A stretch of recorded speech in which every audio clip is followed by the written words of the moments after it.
I think we're ready to start. It is so nice to see so many of you attending tonight. It's a really good turnout. I'm Peter Maravelis, and on behalf of City Lights Booksellers, I'd like to welcome you to City Lights Live, the virtual reading series. It continues in the footsteps of our in-store calendar during the shelter in place.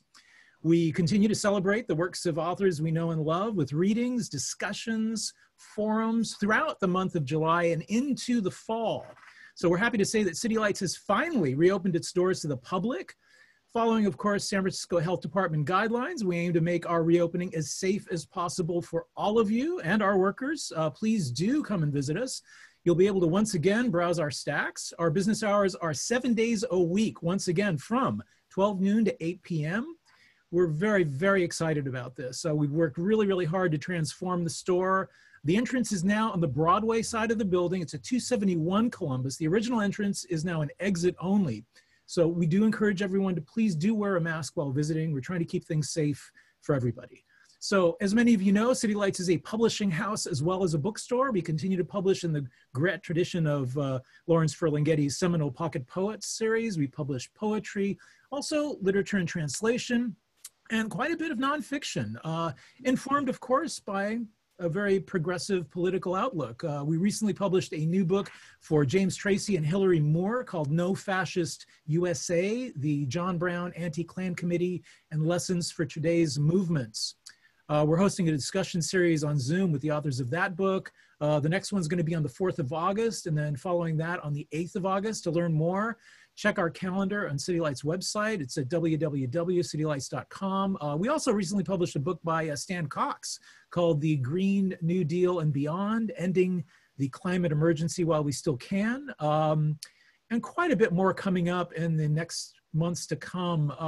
To learn more about our books, you can also check us out on social media. We've got access at Instagram, Twitter, Facebook. Our events are also listed on the City Lights website, as I mentioned, and you may also subscribe to our newsletter and receive a weekly update about new City Lights releases as well as upcoming events. So we are delighted to have with us tonight Eric Utne in conversation with Duane Elgin, celebrating the release of Mr. Utne's new book called Far Out Man, Tales of Life in the Counterculture, published by Random House.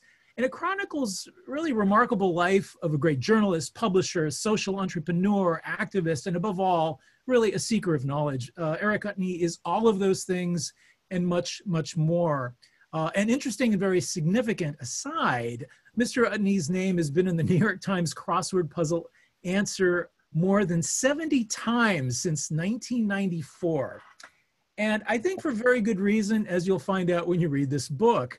In 1984, Eric Utne founded the Utne Reader, a digest of new ideas infused with progressive values, whose goal was to place its editorial line on the beating pulse of the arts, culture, politics, business, and spirituality.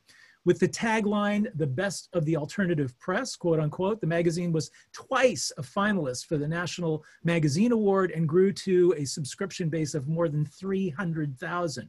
So I have to mention tonight, it's especially significant to us at City Lights because ours was one of the first newsstands in the country to carry the Utne Reader.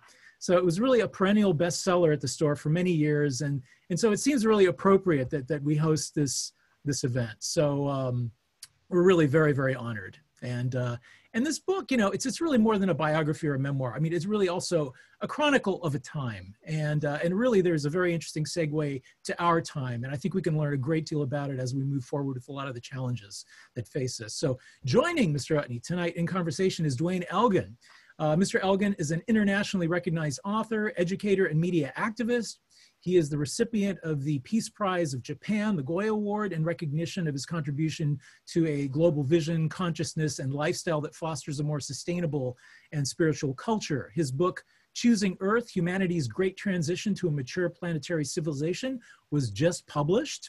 So the way this evening's event is going to proceed, it will be with a discussion, followed by a Q&A. So please post your questions via the chat function that's activated by a button at the bottom of your screen. I'm going to collect the questions at the end and then we're going to read them out. And also you may purchase copies of Far Out Man via the link that we're going to be posting in the chat function. So please do purchase the book. I mean, it really helps City Lights out a lot. I mean, we're not really out of the woods with COVID. And like most other indie bookstores that are really struggling, you know, we're trying to make ends meet. So buying a book can really make a difference in helping us continue our mission, bringing you really exceptional books, both as a publisher and a bookstore. So we're really grateful for your support, especially at this difficult time. So Eric Utne, Duane Elgin, and everybody in the audience, welcome to City Lights Live. Thank you, Peter. Hello, everybody. This is just amazing. I have the participant list and I'm scrolling and it feels like I've died and this is my wake and I get to be here and see people from every stage of my life, including my children, dear friends, people who are in the book, my superhero editor, Annie Chagnon at Random House, the man who grub-staked Utne Reader, Buff Chase. My talking partner tonight is Duane Elgin.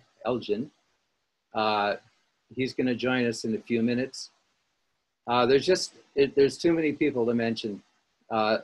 Gigi Coyle, who's in the book significantly. So glad you're here, Gigi. It goes on and on and on. So thank you for coming. I really appreciate it and I'm excited. This event was going to be called Goodbye, So Long, We Told You So. And it was going to be a kind of rolling thunder 2020. And we were going to go city to city. This was the plan back in 6 months ago. I was going to take the opportunity to come to various cities and bring people together to meet each other and also to hear from some of the Utne visionaries who told us long ago what was coming. Did everybody listen? No, and this is where we are now. But I think we could make a legitimate case that that they told you so. So now we've got what we've got. This could turn into one of those Academy Award things in which I thank everybody who's played a role in this, but they're all in the acknowledgements. I think there are 180 people in the acknowledgements. And I had to cut it off somewhere.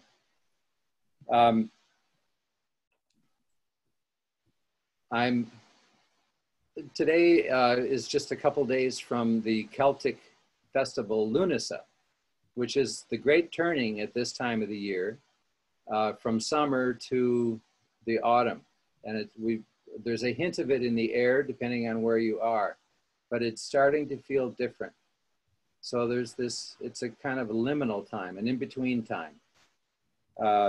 People are leaping over fires and dancing in the mountains in the back of the Beyonds in Ireland in the next couple nights. The book is dedicated to my sister Mary and my brother Tom, both of whom died too early. But the book would not have happened without their help. I very much felt their presence throughout. And also my step-grandmother, Brenda Euland, who was very much a part of the book, and I felt her presence keenly throughout. I wanted to give you a taste of the book right away.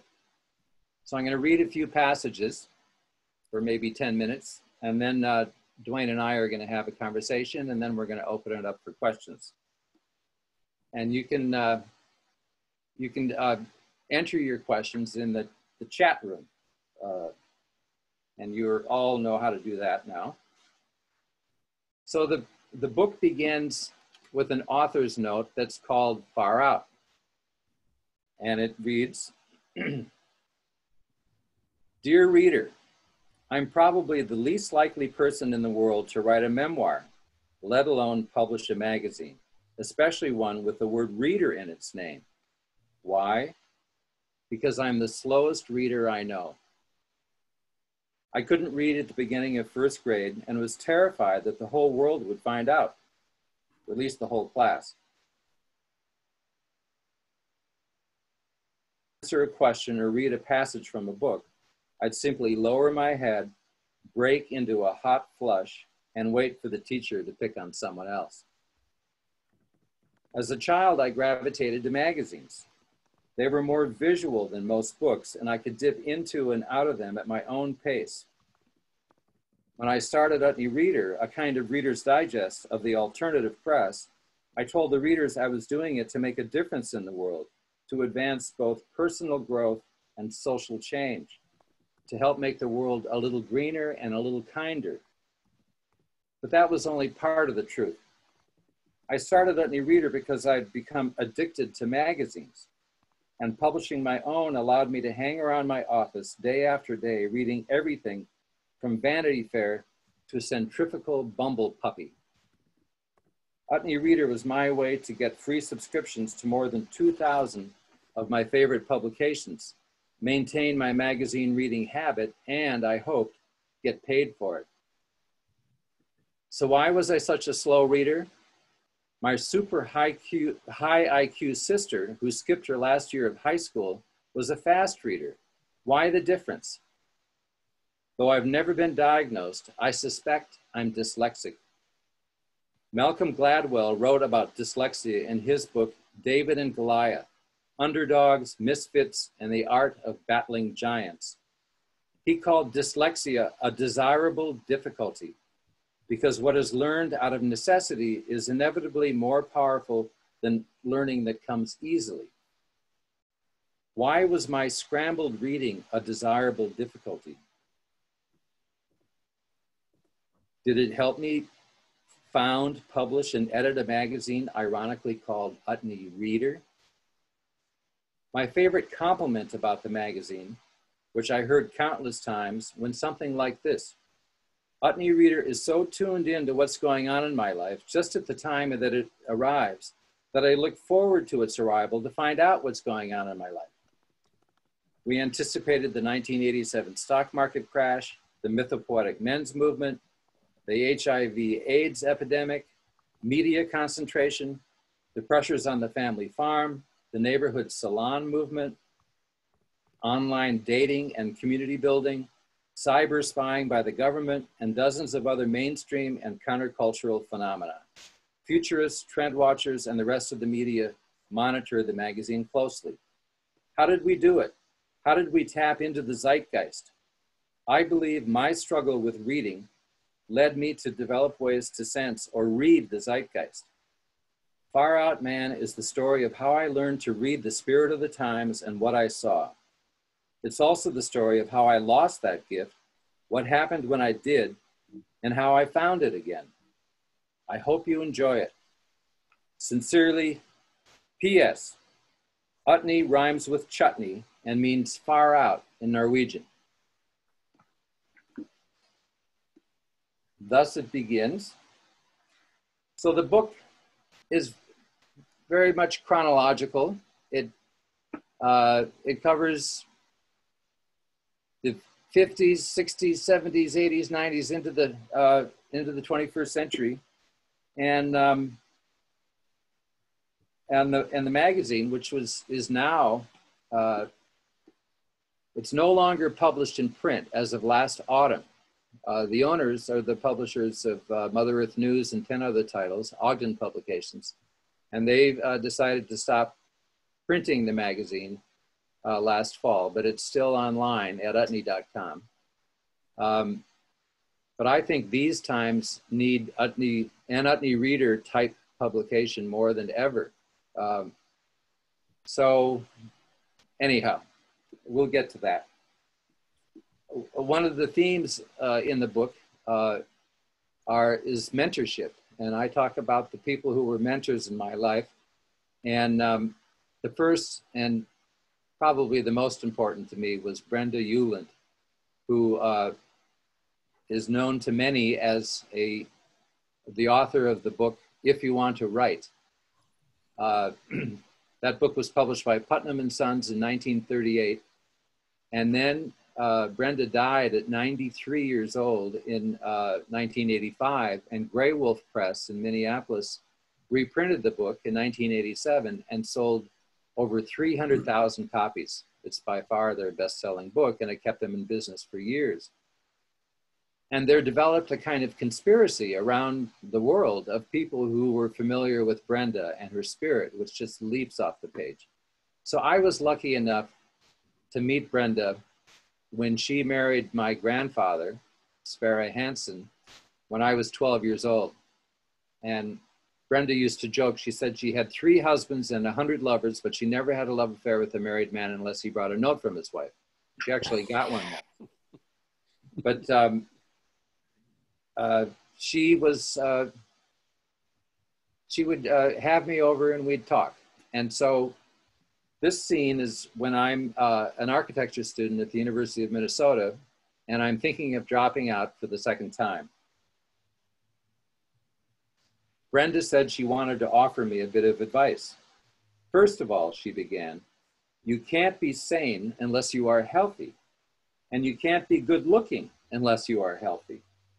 You can't have a clear eye or fresh complexion unless you are really vigorous and strong. She flexed her bicep like a bodybuilder. I mean muscular. That part got through to me. I'd gotten very skinny of late, 165 pounds stretched over my 6'2" frame. Without health, she said, there's no courage. The most you can hope for is grim Nordic stoicism. You won't be cheerful. You won't experience joy. She was on a roll, only pausing now now and then in her oration to take another sip of tea. Your marijuana and LSD and Eastern mysticism, that's all a mistake, she continued. Be like Michelangelo. She turned and went to the kitchen to heat some more water for our tea, letting Michelangelo hang in the air. More tea? I'll pass, I said. What were you saying about Michelangelo? Michelangelo ate little and worked terribly hard until he was 90 years old, hammering marble and lying on his back on high scaffolding, painting the ceiling of the Sistine Chapel. She turned to pantomime, hammering an invisible chisel, then went back to preparing her tea. Do you know how you can tell whether you are healthy? How? When you are really well, you get up in the morning and experience a sunburst of joy. Hurrah! Give me some toilets to clean. But what about Sverre? I asked, remembering my work with him when I was 16, high atop scaffolding in the Minnesota State Capitol. You used to say he was the Michelangelo of the Midwest. My marriage to Sverre was a conspiracy of fate, Brenda said with a wave of her hand as if brushing away a troublesome fly, to bring the two of us together. I felt protective of Sverre, but I liked the conspiracy of fate part. Brenda extended her teacup as if toasting. I lifted mine, now empty. Because you and I, Eric, were closer than kin. I'd love that. I left Brenda's house resolved to clean up my act and get ready to take on the world. With Brenda in my corner, I felt I could do just about anything.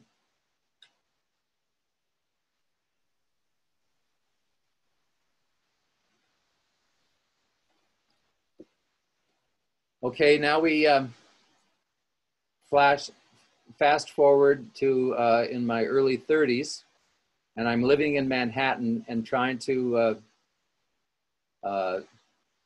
survive as a literary agent and helping people start businesses. And I've pushed a guy who was my mentor named Bob Schwartz into starting the Tarrytown School for Entrepreneurs, which I help teach at occasionally, but mostly I was trying to make ends meet by I had already been involved in working at East West Journal. Let's just dive in here. I'm kind of dropping into the middle of the chapter. I was living hand to mouth at the time, literally. I managed to earn a few dollars from several clients who I helped start small businesses, but my monthly income never exceeded $1,000. This covered my rent and most of my other expenses. I lived mostly on buckwheat noodles and broccoli and became a regular at book launches and charity benefits. One event was held in the two-story Fifth Avenue apartment of the heiress of the Pampers diaper fortune. While the rest of the guests clustered around Andy Warhol, I parked myself at the hors d'oeuvres table, filling my mouth and my plate with garlic shrimp and sausage-stuffed mushroom caps. Besides being a social maladroit,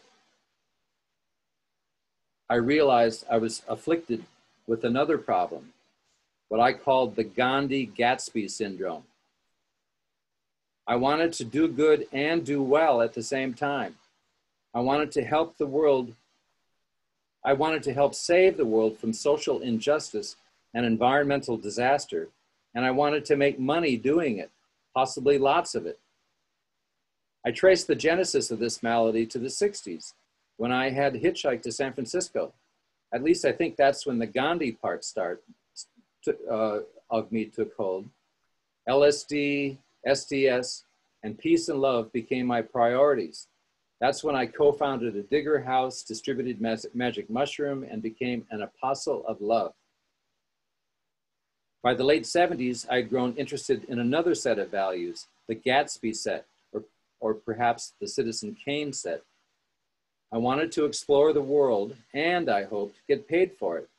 I wanted to meet leading thinkers and visionaries of our time. I wanted to participate in a national conversation about who we are as a people and where we were going.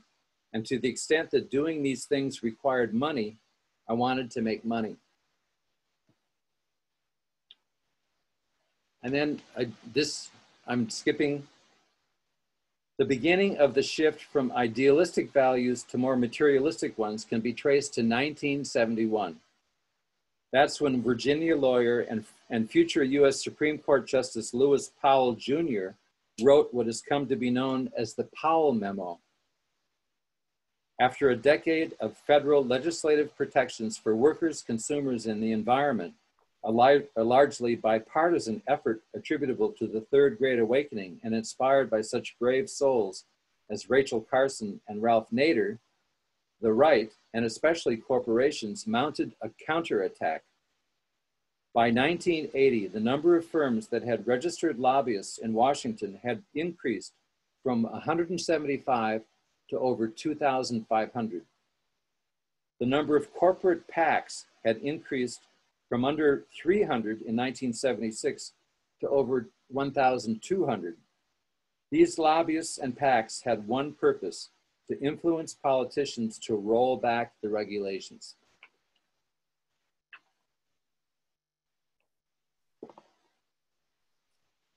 Then I'm skipping again. I realized it isn't one's educational degree or wealth or bloodline or any other credential that matters in life. It's life experience. I was a college dropout without portfolio. I was living on less than $10,000 a year, but I was doing my best to amass a mountain of life experience.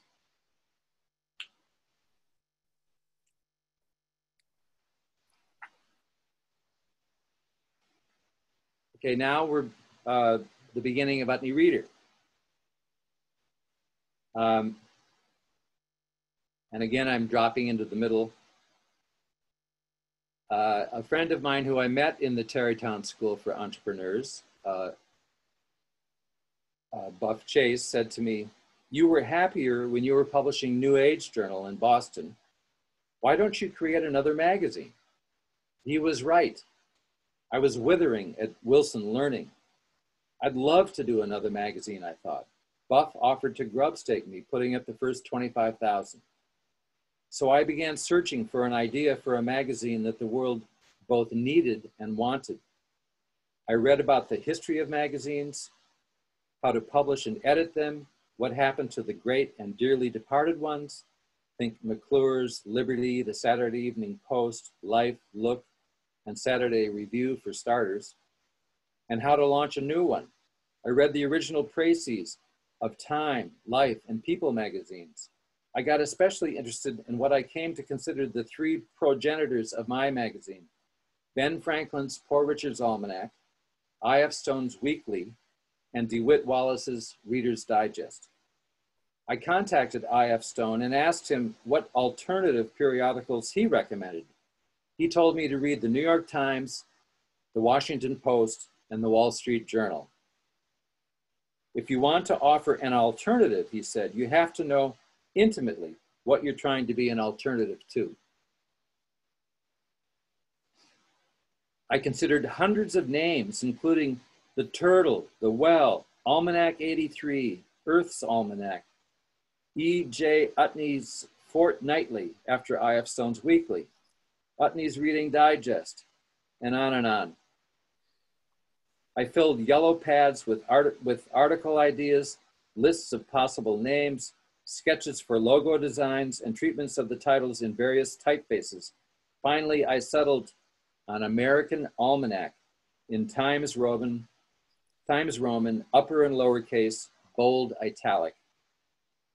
American Almanac would feature what Harper's Magazine editor Lewis Lapham called meaningful generalizations, answers and ideals that hold their shape in the dissolving images of yesterday's news. I had an ongoing list of magazine articles that I wish someone would write someday, or that maybe I'd write myself. I used them as the basis of a 12-page précis detailing American Almanac's purpose, audience, and general editorial approach, with a paragraph or two describing 20 sample articles, as well as descriptions of the magazine's departments and format. The précis began with a quote from Alvin Toffler, author of Future Shock. Humanity faces the deepest social and creative restructuring of all time. We are engaged in building a remarkable new civilization from the ground up. Skipping a little here. I then sent the précis to my sister, who worked at the National Opinion Research Center in Chicago, and to my step-grandmother, Brenda. And Brenda got back and said, "Dear Eric, this is an utterly amazing, learned, and inspired description of a great and successful magazine. And, this is interesting, only you could have done it with its vision, sensibleness, wit, idealism, practical working outline and plan. Its imaginative completeness is astounding, and each thing so interesting.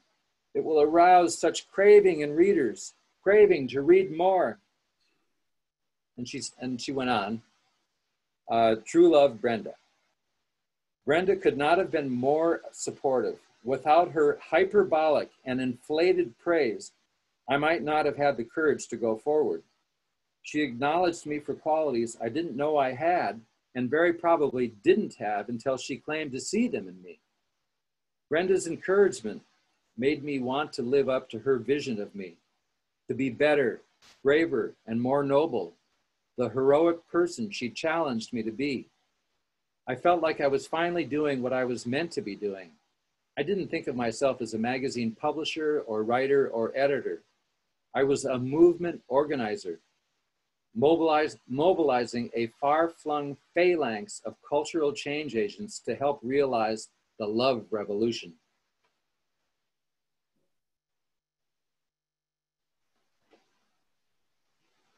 Okay, now we're in 1990. The magazine was started in 1984. It's growing like crazy. It's, I thought I'd be doing it from my kitchen table as a 12-page newsletter, and it quickly was rejected by the readers. I was giving them abstracts, and they said, "We want the thinking itself." So I suspended publication, redesigned it, and brought it out in the autumn of '84, and it just grew like gangbusters. It was like witnessing a phenomenon. And by 1990, it was the fastest growing magazine in America, and it was nearing its peak in the early 90s of 300,000 paid circulation, 250,000 subscribers and 50,000 newsstand sales. And And these people were extraordinary. They were the most educated and most active and engaged in their communities of any readership in the country. They were more educated than the readers of the New Yorker or Harper's or Atlantic, but they were 10 years younger. And they were mostly up and down the east and west coasts, from Washington through New York and New England and Seattle to LA, and then college towns. And they were, there's a whole theme in there where I keep asking the readers, have you given up? Have you given up the values that really motivated you in the 60s and 70s?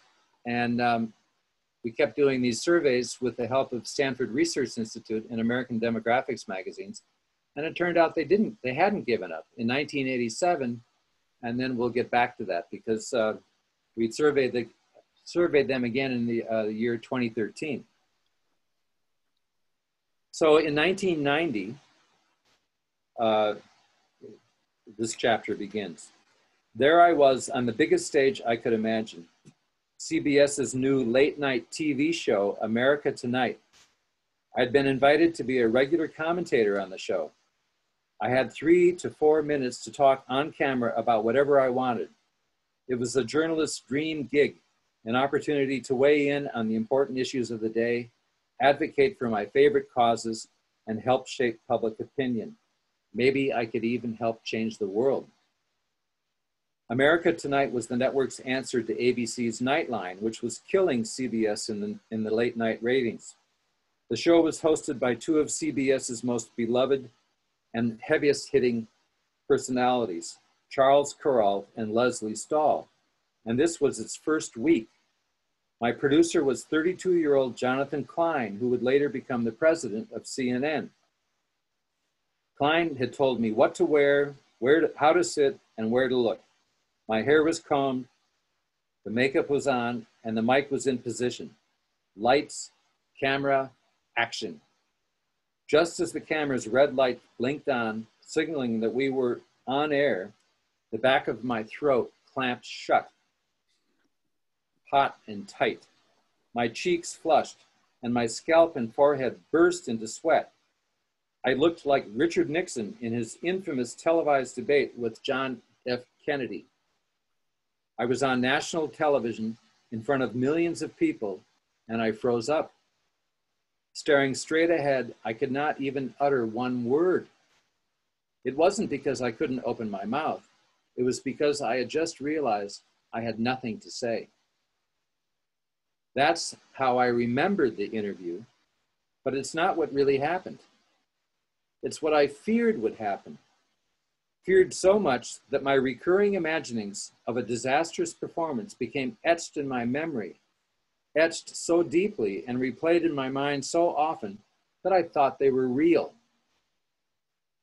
Almost 30 years later, I contacted CBS for the writing of this book to see if they had any records of that fateful taping. They told me they had 3 tapes, each about 4 minutes long. They all aired in the autumn of 1990. One was about junk mail, another about the alternative press in general, and the third about America's third great awakening. According to Klein, they all aired, they were all good. I was very happy with them. It's funny what we remember, or think we remember. In his memoir of the Vietnam War, The Things They Carried, Tim O'Brien wrote about memory. All you can do is put things down as they come to you. A thing may happen and be a total lie. Another thing may not happen and be truer than the truth. I finally watched the CBS tapes recently. The most embarrassing moment was in the segment on America's spiritual revival. I said that I considered myself a spiritual person, but not a religious one. I don't attend church, but I do sing in a gospel choir, and my wife and kids and I go to Indian powwows. I was such a dilettante.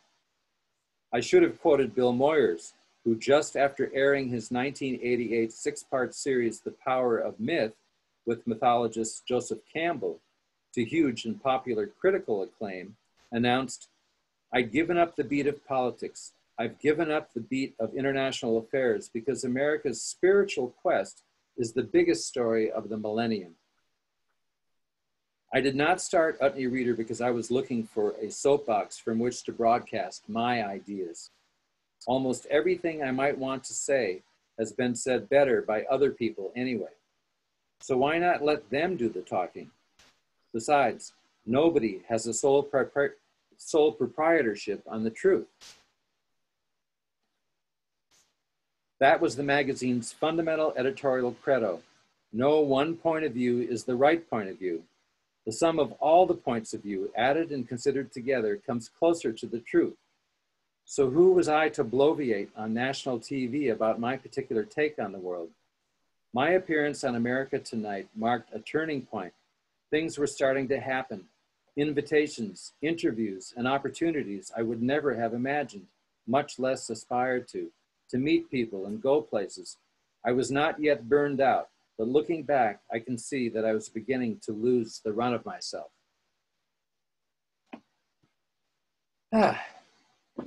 So, and here we are. So I've just wrote a piece that was adapted from the book for the New York Times op-ed about giving up hope.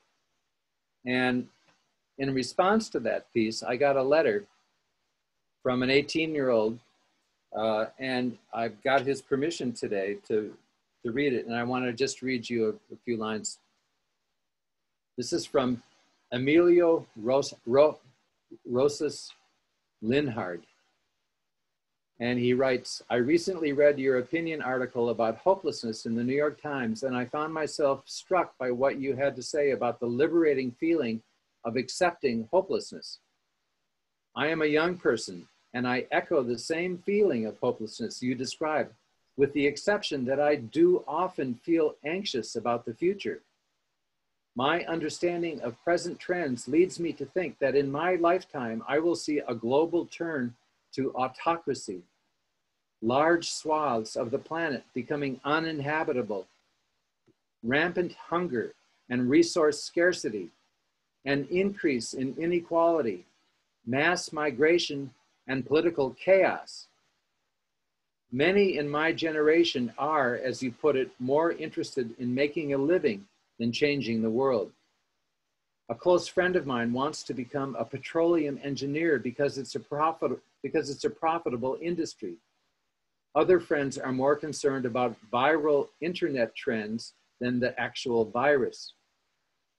I am 18 years old and will start my mostly virtual college classes soon.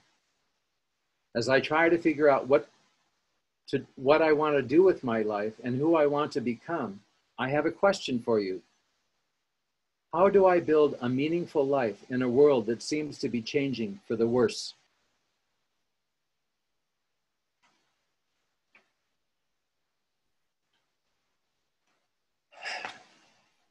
That's really the moment we're in right now. And this is I'd like to invite Duane Elgin to join me now in conversation. Duane, I've known Duane, not well, but for a long time, through his early work. He wrote a book with Joseph Campbell called The Changing Images of Man. And then he wrote a book that was in the 70s. In 1981, he wrote a book called Voluntary Simplicity that I published excerpts of in New Age Journal at the time. And it was he has the ability to take the moment, and he's a zeitgeist reader. And he's got a very interesting book that he's just published called Choosing Earth. And then help me, Duane, with the subtitle. Humanity's Great Transition to a Mature Planetary Civilization. So welcome, Duane. I wanted you to be here because when I read your book just in the last month, I realized that my book is prologue to your book. My book is wrestling with hopelessness and trying to look at where we are right now and not become immobilized in despair. And your book, more than any that I've seen, faces our present predicament more soberly and more squarely, but more constructively than I've seen anywhere. You tell it like it is, and you describe that we're standing at a crossroads, and there's three possible ways forward. Would you tell us a bit about that, and then what you see coming? Well, thank you, Eric. I've had the great pleasure of working through your book the last 2 days for this conversation with you. What comes up for me, first of all, is that your writing is both a window and a mirror. It's a window onto the world and the extraordinary evolution that's been underway since the 1960s.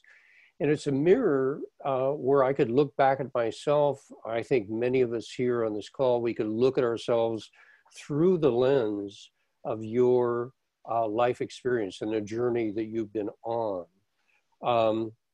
I'd like to just dive in directly into the theme of hope, in that in your book, you say, well, I was a hope junkie, but now in this New York Times editorial op-ed piece, you say essentially, when hope dies, action begins. And in my writing, I agree with that. When hope dies, action begins, but between hope and action is sorrow. When hope dies, sorrow is what's left. And not only the sorrow, the grief of seeing all is being lost. If all is being lost, well, then what? Well, then action begins. And so I'm wondering, you've been watching and listening to the evolution of culture all these decades. So what do you see emerging in terms of action, in terms of possibility, not so much hope, but in terms of mature action in a transforming world?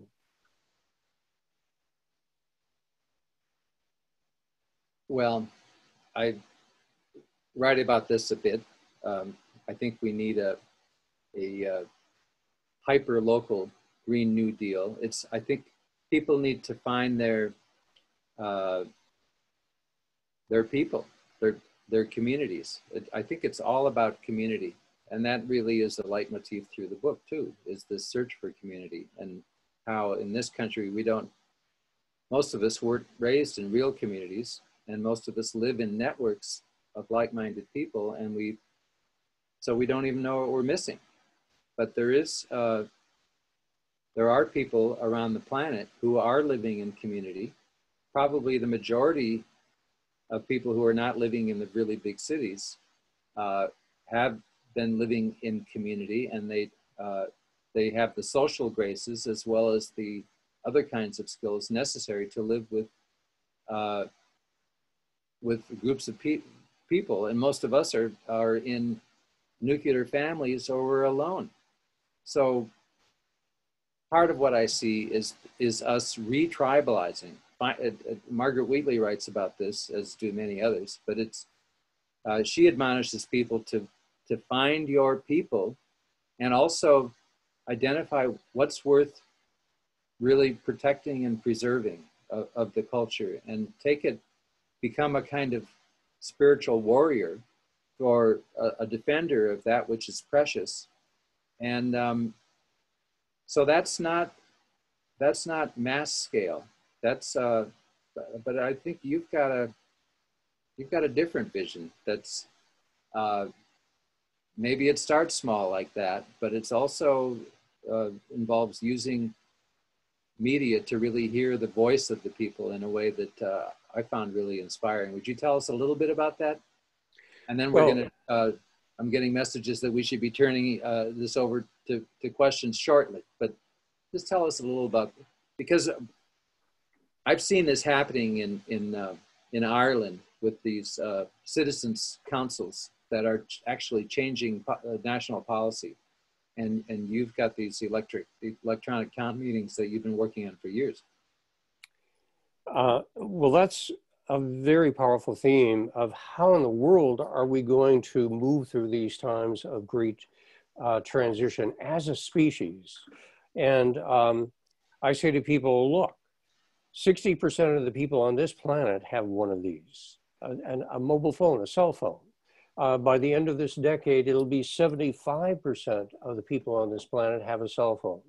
Now, it was our ability to communicate that got us to this place of nearly a planetary civilization. And so I say it will be our ability to communicate that will take us over that threshold and into an actual planetary civilization. And the key point of the work I'm proposing now is that this is not a matter of technology. It's not a matter of infrastructure. We already have that. We have what is required. What's required now is the social imagination and the social will to use the tools that we already have to communicate our way into a more mature and sustainable and workable future. And actually, that brings me to another theme in your work. You write that the Utne Reader was about looking at the third awakening in America. And I'm wondering, looking beyond America to the world as a whole, are you seeing the potential for a larger awakening in the world that would go along with the kind of communications that I'm speaking about? Yeah, well, that's why I'm interested in you, because I don't. I'm still, you know, I'm moved by your the scenario that you've laid out, of the possibility of humanity maturing, going through this initiation. And because when I'm a little bit more like Claire Farrell, who is one of the co-founders of Extinction Rebellion, and who you quoted, actually, she probably got it from Derek Jensen, but hope dies, action begins. And she says, she's in a wonderful interview, she said, you know, when you look at the facts, we're fucked, to be fair. And yet without expectation, the only choice is love, is to do the things that that we do because they're the right thing to do, because they feel right, because they give us joy. And that's, I guess that's pretty much where I am. Yes. Well, building on that, I've been asking people around the world, often before I give a talk, to vote on the life stage of the human family. I'll ask them, when you look at the people around the world, do you feel like we're in our toddler stage, our adolescent stage? Are we behaving like adults or even elders? And around the world, it doesn't matter who the audience is, where I am, one vote comes back, and it's overwhelming. People say we are in our adolescence. We're behaving like adolescents as a human family. And a bit of conversation reveals, well, if we would simply move as a species from our adolescence and into our early adulthood, that's a revolution. That's a transformation. Yeah. It isn't anything extraordinary, any more so than many of us on this call have experienced before. It's not easy going from adolescence to adulthood. A lot of mistakes are made. A lot of trauma happens. So that's what I am seeing as a very practical, realistic transition. How do you see that through the lens of your life? Well, yeah. I'm having this thought now, which is that I'm very interested in initiation and rites of passage, and we have some of the leaders in the world who are online with us doing that. And but there's often it takes a mature person to to create the context and set the stage and mirror back to a young person or to whoever the candidate is who's going through this initiation. So where are the hierophants? Where are the initiators in this? You know, we need to find people who really see this as their calling, which is mentorship, but it's more than that. It's helping people experience real initiation. So that means confrontation with their own mortality and finding their purpose in life and their role in the community. And that's, you know, if we talk about initiation, it's not, there's a lot to it.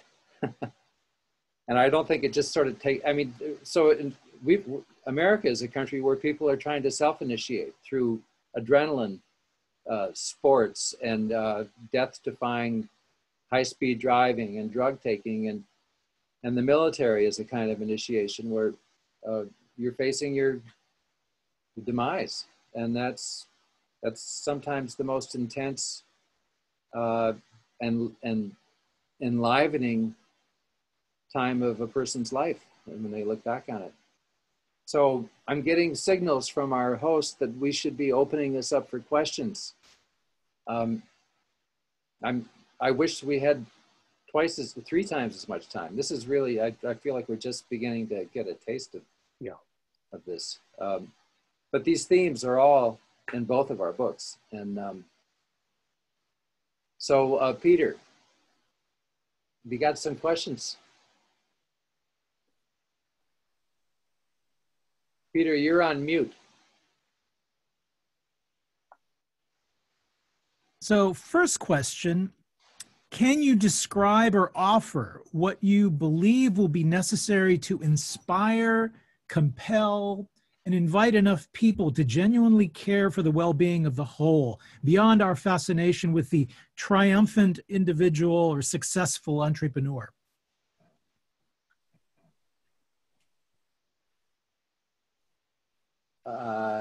No, I don't have an answer to that. How do we inspire people? How do we get people to be hopeful?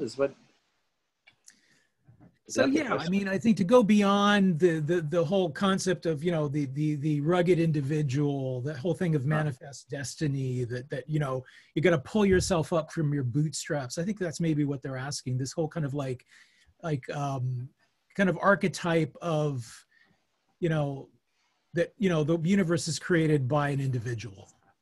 Yeah, isn't that the American myth? And that's the myth that capitalism promulgates and perpetuates. And that's what competition exacerbates. And that's what community is the antidote for. And when people are living in relationship and having their shit reflected back to them, and the community hangs in there with them anyway, it's very different than what we have now. So I guess my answer would be community. And then I have another question. This one's actually directed to Duane. How do we grieve after hope? Well, once again, when hope dies, then all is lost. That's the loss of hope. And if all is lost, well, then there's nothing left to lose. And if there's nothing left to lose, then we can move ahead. And connecting with what just the previous question, it's the rugged individual, really more of an adolescent mindset that's characterized American culture in the past. And it's the mature individual that says, well, I care about the well-being of all life. Not just human life, but the well-being of all life. And that is a more mature perspective. And once again, if we will just move into our maturation as a species, that's a step beyond hope. It's a step into courage and reality to take life as it is.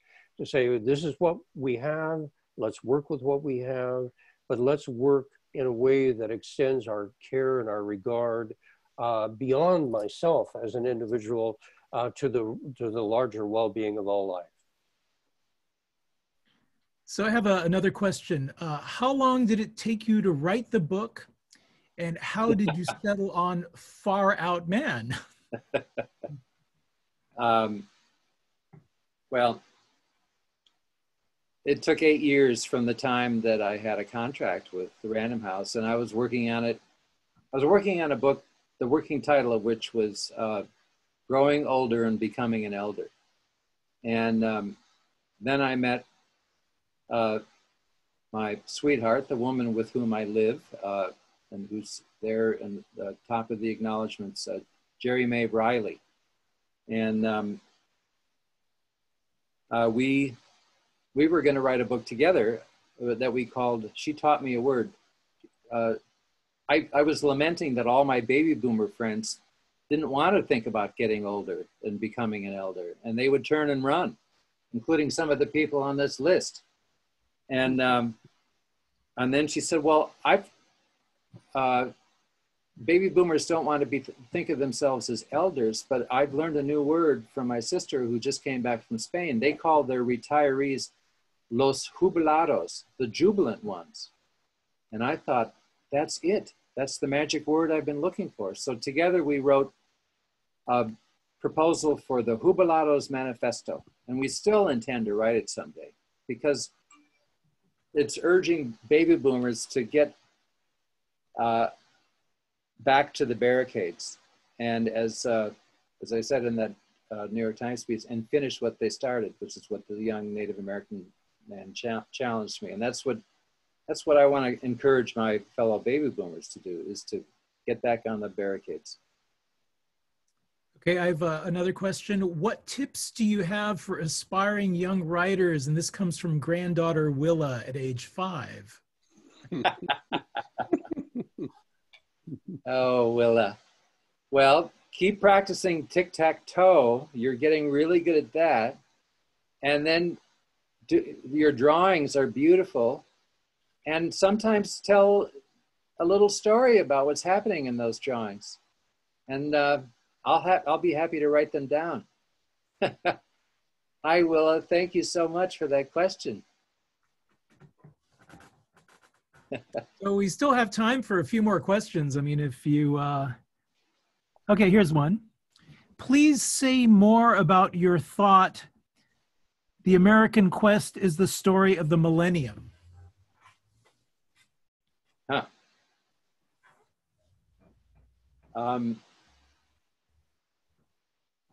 The American quest is the story of the millennium.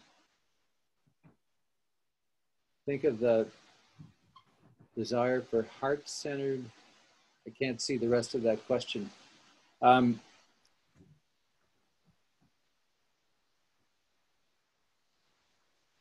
would love to hear the questioner's answer to that, because I'm sure she has some thoughts. But let me see if I can put her on. Yeah, fabulous. Let me find her. Joan, where are you, Joan? It was Joan JAECKEL, I think. Yeah, there we go. Hi, Joan, can you hear us? Gonna unmute. Hello. Hello again, Eric. Long time no see. Hello, Joan. Hi. So I was really struck by that quote of yours, because I think that right now it's so easy to think that America has just flushed itself down the toilet and is in a hopeless state.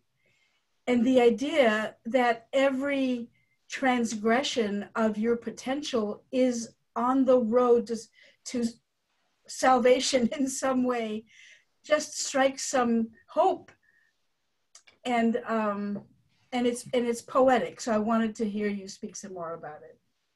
Well, I'm not sure what quote you saw that I. Oh, you said it out loud during your reading. Oh, I did. During your comments. Okay.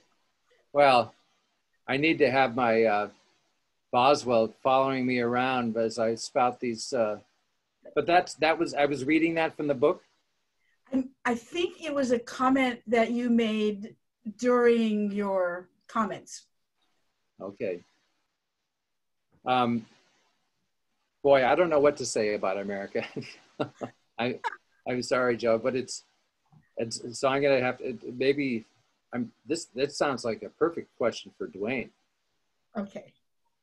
Well, Eric, you know, I'm very much aware that you began the Utne Reader with the intention of writing about a healing journey for our culture.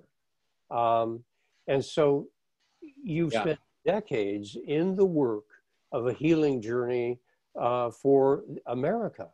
And now we're so much in need of a healing journey for the world. And I'm wondering about the wisdom, the insights that you might have from those years of experience in that literary journey to what the world is facing now. Well, I think we're fucked. That's why you're here. It's because I don't want my point of view to be the end point. Because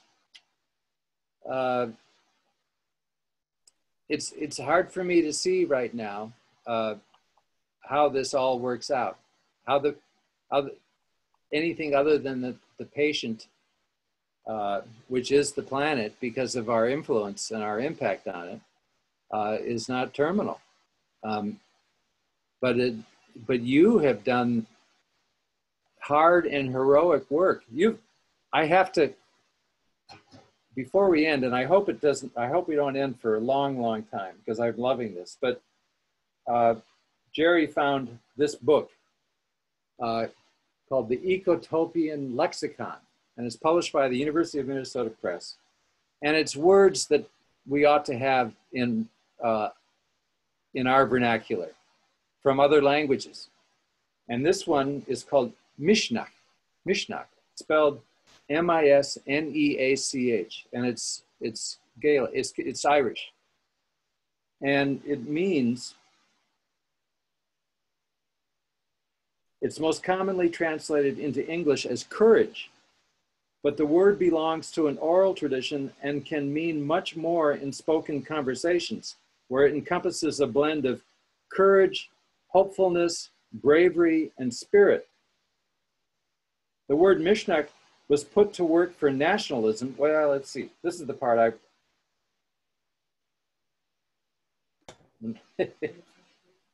Mishnach does not have a stiff upper lip. Its heart quiver flaps on a windy day. That's the kind of courage. It's not this pushing through, but it's carrying on in spite of it all, because you for love, not because of the outcome.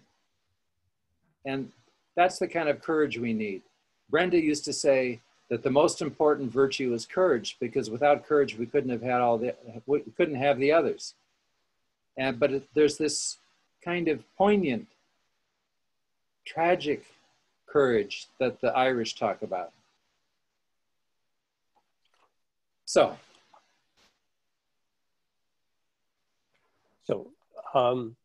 if I may, I'd like to follow up with another question. A lot of your life, a lot of your work is speaking, writing, extending yourself out into the world. But a theme in your book is the power of listening, the power of listening, whether it's being an elder, a mentor, a teacher, and so on, the power of listening.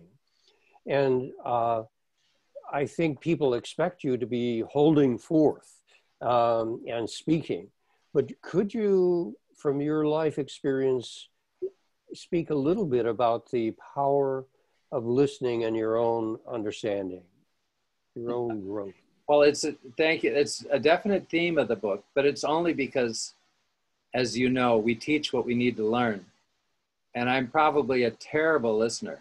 And I'm sure my kids and my sweetheart could vouch for that. But this is what Brenda said about listening. And it's one of the 7 epigrams of the book. Listening is a magnetic and strange thing, a creative force. When we are listened to, it creates us, makes us unfold and expand. A creative fountain inside us begins to spring up and cast up new thoughts and unexpected laughter and wisdom. This little creative fountain is in awe. It is the spirit, or the intelligence, or the imagination, whatever you want to call it. Great. Great. Brenda knew how to listen. And she did most of the talking, by the way. But she was a fabulous listener. If I may, another question. You were inspired by the Whole Earth catalog when you began. That Stuart Brand and that work, the Whole Earth catalog, and then the Coevolution Quarterly were sources of inspiration. But you write late in the book that you found maybe a different perspective between your path and that of the Whole Earth catalog community, and I found that fascinating. Would you share the distinction, the difference, the change of trajectory that you saw over these many years? No. I think that was a very good teaser. I mean, I really have a lot of problems with the techno, the techno-environmentalism and how geoengineering and genetic engineering and all the rest of it are going to save us, and they're not. They're heroic measures intended to prolong a deadly and dying culture and system, and we need to extricate ourselves from that if there's any hope, I think. But the story is my youngest son Eli and I go to the 50th anniversary celebration at Fort Baker in San Francisco of the Whole Earth catalog, and there's some funny things that happen there, and some observations, and yeah, I hope it's a good story, but it's okay. If I may, another question. Okay, are we good with time, Peter? Yeah, is this all right? Is everybody? Okay. One more question. It has to do with aliveness, and going back to something Brenda said. She said, when you're alive, be essentially fully alive. And aliveness is a theme that comes up again and again through your book. And it's something I write about. And in our culture of materialism and technology, there's an orientation that says, well, if it's dead, mostly dead matter and empty space, well, then let's exploit the deadness for ourselves that are most fully alive. On the other hand, as you suggest, there's a larger aliveness. And if that's the case, well, then the inclination emerges, well, let's take care of what we see as alive. Let's give it our full regard and care. How does that weave? You bring that up a number of times, your sense of aliveness. Where do you see aliveness in our world today? Well, in the midst of launching this book and all that entails, we're also moving from the city to the St. Croix River on Saturday. So life is very full, and this place along the river is it's a community of people that we just love. It's not a intentional community, but it's a neighborhood of people who are living you know, in and out of each other's houses and in nature. And so I feel most alive outdoors in nature, on the river, but also with people engaged with ideas and doing something to make a difference. That makes me feel more alive. And it's, yeah, and that's a big theme in your book is, you know, we have to face where we are. We have to grieve. We you know, risk not coming out of that hole to get to the other side, which is really choosing life. And so that's, yeah, that's really where we meet. And so, yeah. I can contribute something. We're almost out of time, but you know, the great value for me with the Utne Reader was that it helped create connections that hadn't really existed before, and that it's something that sort of followed me. I mean, in my curating, and I think that certainly, you know, many of us at City Lights were, and it's kind of something you don't really think about. It sort of oozes into your consciousness. I mean, the way that you collected these narratives and put them all kind of in one place, you saved us the trouble of you know, making those connections, and those connections in turn is now, I think, what we're seeing in the streets. We can't understate that, you know. I mean, these are things that, you know, you kind of, you can't really measure that much, but I think that it was ever important at the time that it emerged, and I think it's led to where, you know, a lot of us are now in making, you know, connections and in also forging new alliances. I think, you know, Black Lives Matter. I think, you know, so many different groups that have come, you know, into being. I mean, there's this long continuum that really goes back, and it doesn't go back to the 60s. I think it goes back to the turn of the last century. I think that, you know, we're seeing kind of parallel progressions in the same way that I think, you know, robber barons, you know, have always tried to kind of, you know, usurp our rights and our freedoms and try to really narrow our focus and divide us. There's been another current. And I think, you know, the great value of this book that we're celebrating tonight, I think reminds us, you know, of, you know, thinking about connections, making connections with ideas, and also eventually with each other. So I thank you for that. Really, it's been such. Can I read one last passage? Please do, yes. It'll take a few minutes, but I think it builds Sure, on what you were just saying. It's about becoming an elder. It's September 2012. I was in a group of 70 people gathered at Three Creeks Ranch in Big Pine, California, not far from where I did my vision fast in the Inyo Mountains and where I'd brought my students for their rites of passage.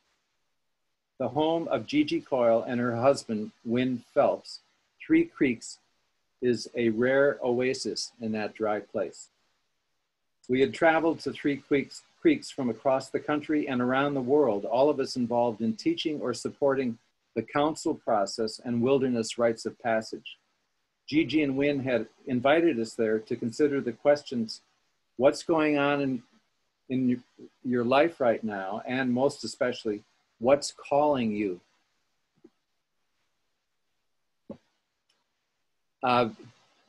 There were sessions around themes for a couple days, and then each of us took turns speaking to the whole group about what was calling us and what was working us. And then the very last person to speak was probably a decade or two younger than most of the rest of us. And she, it goes here, finally Tara spoke. I need your help, she began. I don't know what to do with the chaos coming toward us. She is referring to the presentations of the previous day that had focused on the state of our world, our beleaguered water, the proliferation of waste, the continuing oppression of women, and the persistence of war. I need you who are older to be elders, she said. I need your wisdom and guidance. Please help me. Jumping ahead a little further.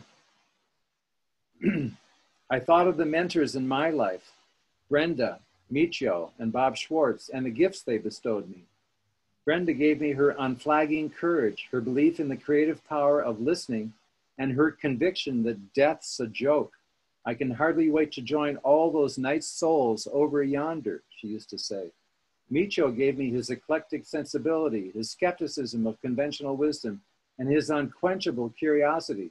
He taught me to trust my own intuition and my appetite.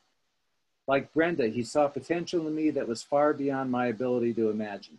Bob Schwartz gave me his grandiosity, his need to see the big picture, and his flair for showmanship. He helped me believe in myself. And Robert Bly, who I'm reluctant to claim as a mentor, but who's taught me so much, gave me my grief, my tears, and his forgiveness. He and Brenda helped me find my pride in my Norwegian heritage and what it means to have that kingy feeling. Many of us think that mentoring is all about telling compelling stories that convey the hard-won lessons we've learned in life. But mentoring starts with listening. It's not until a young man or young woman feels truly seen and heard that they too begin to truly listen. And that kind of listening is seeing with the eyes of the heart.